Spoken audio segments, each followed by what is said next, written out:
ഇന്ന് ഞാനിവിടെ നല്ലൊരു കറിയാണ് തയ്യാറാക്കുന്നത് ചക്ക കൊണ്ട്. ചക്ക എരിശ്ശേരി അല്ലെങ്കിൽ ചക്ക കൂട്ടാൻ എന്നൊക്കെ പറയും. വളരെ പെട്ടെന്ന് തന്നെ തയ്യാറാക്കാം. അതുപോലെ തന്നെ നമുക്ക് തയ്യാറാക്കിയെടുത്താൽ ചോറിൻ്റെ കൂടെ കഴിക്കാൻ പറ്റും. ഞങ്ങൾക്കിവിടെ വിളഞ്ഞ ചക്ക കിട്ടാൻ ബുദ്ധിമുട്ടാണ്. എങ്കിലും ഒരു ചക്ക കിട്ടി. അതുകൊണ്ട് ഞാൻ ചക്കക്കറി ഒന്ന് തയ്യാറാക്കിയെടുക്കുന്നുണ്ട്. ഇതിനായിട്ട് ഞാൻ ഇതെല്ലാം ഒന്ന് വൃത്തിയാക്കിയതിന് ശേഷം ഇതുപോലെ ഒന്ന് അരിഞ്ഞെടുത്തിട്ടുണ്ട്. ഏത് ഷേപ്പ് വേണമെങ്കിലും അരിഞ്ഞെടുക്കാം. നമുക്ക് മലയാളികൾക്കൊക്കെ എല്ലാവർക്കും അറിയാവുന്നതാണ്. എങ്കിലും എൻ്റെ രീതിയിൽ ഞാൻ ചെയ്യുന്നത് അത് നിങ്ങളെ ഒന്ന് കാണിക്കുന്നത് മാത്രമേ ഉള്ളൂ. കുക്കറിനകത്താണ് ഞാനിത് വേവിക്കുന്നത്. ചിലതൊക്കെ വേവുള്ളതുണ്ട്, ചിലത് പെട്ടെന്ന് വേകും. അത് നമുക്ക് അരിയുമ്പോൾ അറിയാമെന്ന് എനിക്ക് തോന്നുന്നത്. ഈ ചക്ക എനിക്ക് തോന്നുന്നത് നല്ല വേവുള്ളതാണ്. അതുകൊണ്ട് ഞാൻ കുക്കറിനകത്ത് തന്നെയാണ് വേവിച്ചത്. അതുമല്ല, ചക്ക നല്ലവണ്ണം നമ്മൾ കറി വെക്കുമ്പോൾ ഉടച്ചെടുക്കണം. അതുകൊണ്ട് കുക്കറിനകത്ത് വേവിക്കുന്നതാണ് നല്ലത്. അതിലേക്ക് ഉപ്പും കുറച്ച് മഞ്ഞൾപ്പൊടിയും കൂടെ അടിച്ചതൊന്ന് വേവിച്ചെടുക്കണം. 2 വിസിൽ വരെ ഞാനിത് കൊടുത്ത് വേവിക്കുന്നുണ്ട്. പിന്നെ നമ്മളുടെ കുക്കറിൻ്റെ അനുസരിച്ച് ഒക്കെയാണ് വേവ്. എല്ലാം നമുക്ക് കറക്റ്റ് പറയാൻ പറ്റത്തില്ല. ആ സമയം കൊണ്ട്, ചക്ക വേകുന്ന സമയം കൊണ്ട് നമുക്ക് അരപ്പ് തയ്യാറാക്കണം. അരപ്പ് നമുക്ക് എല്ലാവർക്കും അറിയാം. തേങ്ങ, പച്ചമുളക്, വെളുത്തുള്ളി, ജീരകം, മഞ്ഞൾ. പിന്നെ മഞ്ഞൾ ആദ്യം ചേർത്തുകൊണ്ട് കുറച്ച് മാത്രം ചേർക്കുക. ഇനി ഇതൊന്ന് നല്ലോണം അരച്ചെടുക്കണം. ഒത്തിരി ഫൈനാകാൻ പാടില്ല. ഈ ഒരു രീതിയിൽ ഞാനിവിടെ അരച്ചെടുത്തിട്ടുണ്ട്. ചക്ക വേവിക്കുകയാണെങ്കിൽ നമുക്ക് ചതച്ചെടുത്താൽ മതിയല്ലോ. ഇത് കറി ആയതുകൊണ്ട് നല്ലവണ്ണം വെള്ളം ഒഴിച്ച് അരച്ചെടുത്ത്, വെള്ളം ഒഴിച്ചത് ഞാൻ കാണിച്ചില്ല, സോറി. ഇതുപോലെ അരച്ചെടുത്ത് അതിന് ശേഷം ഈ ചക്ക ആ സമയം കൊണ്ട് വെന്ത് വന്ന് ഇനി ഇതൊന്ന് നല്ലവണ്ണം ഉടച്ചെടുക്കണം. ഉടച്ചെടുത്തതിന് ശേഷം ഞാൻ വേറൊരു പാത്രത്തിലേക്ക് അത് മാറ്റിയിട്ടുണ്ട്. കുക്കറിൽ നിന്ന് പാനിലേക്ക് മാറ്റി. ഇനി ഇത് നമുക്ക് അരപ്പ് ചേർത്ത് കൊടുത്ത് നല്ലവണ്ണം ഇതൊന്ന് വേവിച്ചെടുക്കണം. അരപ്പൊക്കെ ഒന്ന് ചക്കയിൽ പിടിക്കുന്നവരെ നമുക്ക് അടച്ചു വെച്ച് ഒന്ന് തിളപ്പിച്ചെടുക്കണം. ഇതിൻ്റെ ഇടയ്ക്ക് നമുക്ക് ഉപ്പുണ്ടോയെന്ന് കൂടി നോക്കണം. അരപ്പ് ചേർത്ത് കഴിയുമ്പം ഞാൻ അരപ്പ് ചേർത്ത് കൊടുത്ത് കുറച്ച് വെള്ളം കൂടി ചേർത്ത് കൊടുത്തിട്ടുണ്ട്. കറി ആയതുകൊണ്ട് നമുക്ക് കുറച്ച് വെള്ളം കൂടി ചേർക്കേണ്ടതായിട്ട് വന്നു. വേവിക്കുകയാണെങ്കിൽ പിന്നെ നമുക്ക് വെള്ളം ചേർക്കേണ്ട ആവശ്യമില്ല. ഇത് കറി ആയതുകൊണ്ട് കുറച്ച് ലൂസായിട്ടിരിക്കേണ്ടത് ശരി. അന്നേരം കുറച്ച് ലൂസായിരിക്കുന്നുണ്ടത് ആ മിക്സിയുടെ ജാറിലേക്ക് തന്നെ വെള്ളം ഒഴിച്ച് അത് ചേർത്ത് കൊടുത്ത്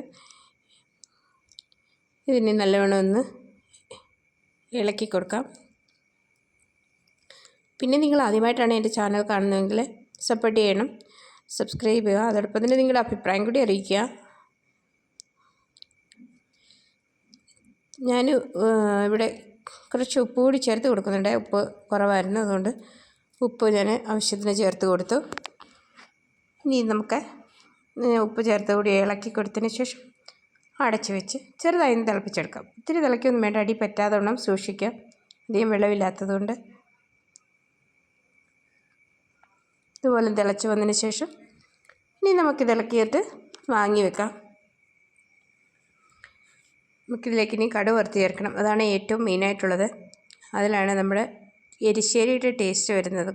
നമ്മൾ എങ്ങനെ കടുക് വറുക്കുന്നോ അതിലാണ്. അതിപ്പോൾ ഏത് എരിശ്ശേരിയാണെങ്കിലും കടുക് വറുക്കുമ്പം അതിന് നല്ല ടേസ്റ്റ് വരണം. ഞാൻ വെളിച്ചെണ്ണ ഒഴിച്ച് കൊടുത്ത് പാനിലേക്ക്.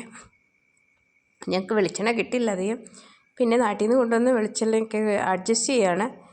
വെളിച്ചെണ്ണ ഒഴിച്ച് കൊടുത്തു. അതിലേക്ക് കടുകിട്ടു. ഇനി ചെറുതായി അരിഞ്ഞ് ഉള്ളി ചേർത്ത് കൊടുത്തു. ചെറിയ ഉള്ളി ഇല്ലഞ്ഞുകൊണ്ട് സവാള ഉള്ളിയാണ് ചേർത്തത്. ചെറിയ ഉള്ളി ചേർത്ത് കൊടുക്കുക നിങ്ങളുടെ മക്കളുണ്ടെങ്കിൽ. അതോടൊപ്പം തന്നെ കറിവേപ്പില ചേർത്ത് കൊടുത്തു.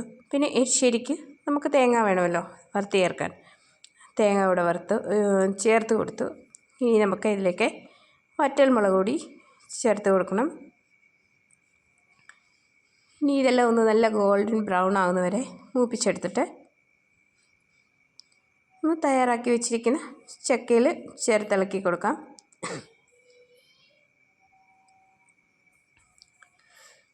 നല്ലവണ്ണം മൂത്ത് കഴിയുമ്പോഴേ ഇതിൻ്റെ ടേസ്റ്റ് വരത്തുള്ളൂ. അതുകൊണ്ട് നല്ലവണ്ണം ഇത് ഗോൾഡൻ ബ്രൗൺ ആവുന്നവരെ